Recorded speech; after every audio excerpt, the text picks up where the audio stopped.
Hello viewers, welcome to new another blogs. তো সবাই thumbnail দেখে বুঝেই গেছেন আমরা আজকে কোথায় যাচ্ছি। আজকে আমরা যাচ্ছি হচ্ছে নাটোরের মিনি কক্সবাজার পাটুল। তো আমাদের মতো আপনারাও কিভাবে পাটুল যাবেন এবং কত টাকা খরচ লাগবে, কোথায় দিয়ে যাবেন, সব অবশ্যই এই ভিডিওর মধ্যে আমি বলে দিব। প্রথমে আপনারা উত্তরবঙ্গের দ্বারপ্রান্ত নাটোর বড় হরিশপুর বাইপাস বাস স্ট্যান্ডে নামবেন। সেখান থেকে 5 টাকা অথবা 10 টাকা ভাড়া নিবে মাদ্রাসা মোড় বাইপাস আপনারা যাবেন। নাটোর স্টেশন বা মাদ্রাসা মোড় থেকে সিএনজি, অটোরিকশা বা লেগুনা দিয়ে সরাসরি নলডাঙ্গা বাজার বা হচ্ছে পাটুল মোড়ে যাবেন। নাটোর শহর থেকে পাটুলের দূরত্ব প্রায় 8 থেকে 10 কিলো এবং আনুমানিক সময় লাগবে 20 থেকে 30 মিনিট। তো দেখতে দেখতে আমরা প্রায় চলে আসছি পাটুল বাজারের কাছাকাছি। এই যে সামনে পাটুল বাজারে ব্রিজ পার হলেই আমরা পাটুল বাজারে চলে যাব আর কি। আপনারা চাইলেও নাটোর না নেমেও সরাসরি নলডাঙ্গা রেলওয়ে স্টেশনেও নামতে পারেন। নলডাঙ্গা বাজার থেকে মাত্র 2 কিলোমিটার দূরেই পাটুল। আপনি চাইলে ভ্যান বা অটো রিক্সায় 5 থেকে 10 মিনিটে পৌঁছে যেতে পারবেন। ভ্রমণের জন্য আসলে বর্ষাকাল, জুলাই থেকে অক্টোবর পাটুল ভ্রমণের সেরা সময়। বিকালে পৌঁছালে সূর্যাস্ত দেখার পাশাপাশি ডাইকের পানিতে ট্রলার বা ডিঙ্গি নৌকায় ঘুরে বেড়ানো যাবে। অবশেষে আমরা চলে আসলাম আমাদের গন্তব্যস্থান পাটুল বাজার। অনেক জ্যাম এখানে, যেহেতু আমরা বাইক নিয়ে আসছি আমাদের বাইকগুলো সামনে পার্কিং করে তারপর হচ্ছে আমাদের গন্তব্যস্থল মিনি কক্সবাজার পাটুলের পানির উদ্দেশ্যে যাব। তো দেখতেই পাচ্ছেন সামনে এবং পিছনে অনেক মানুষ।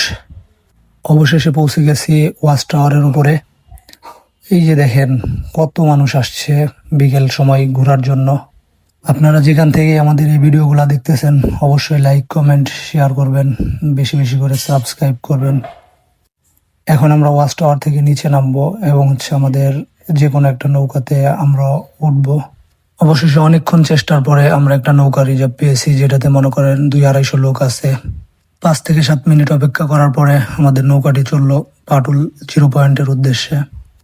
পানির বিশাল জলরাশি, আকাশে সাদা মেঘের ভেলা আর চোখের সীমানা জুড়ে বয়ে চলা মৃদু হাওয়া। এক নজর দেখলে যে কেউ একের সমুদ্রের কোল ভেবে ভুল করতে পারেন, কিন্তু না, এটি সমুদ্র সৈকত নয়। এটি আমাদের উত্তরবঙ্গের প্রাণকেন্দ্র নাটোর চলন বিলের ঘেরা বিখ্যাত পাটুল, যা সাধারণ মানুষের কাছে মিনি কক্সবাজার নামে পরিচিত। পাটুলের এই বদলে যাওয়ার পেছনের ইতিহাসটা বেশ আকর্ষণীয়।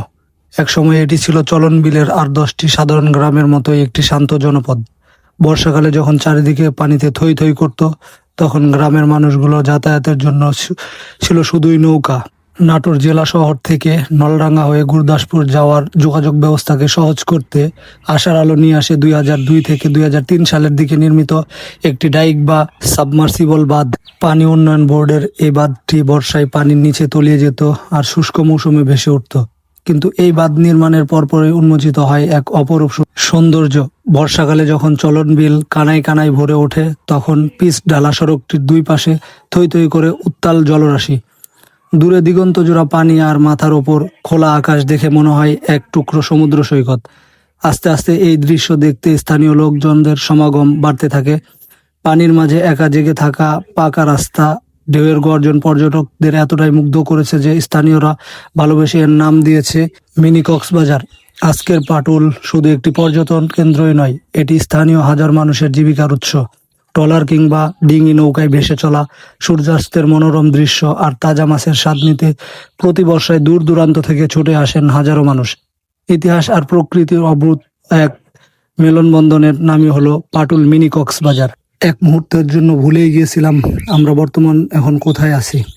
তো অবশেষে দেখতে দেখতে আমরা আমাদের আবার সেই গন্তব্য স্থান পাটুল মিনি কক্সবাজারের সেই ওয়াচ টাওয়ারের কাছাকাছি এসে পৌঁছে গেছি। অবশ্যই এই ভিডিওটা ভালো লাগলে আপনারা লাইক, কমেন্ট, শেয়ার করবেন, বেশি বেশি সাবস্ক্রাইব করবেন, পরিবার আত্মীয় স্বজন নিয়ে বেড়াতে আসবেন। তো টাটা, বাই বাই, আল্লাহ হাফেজ।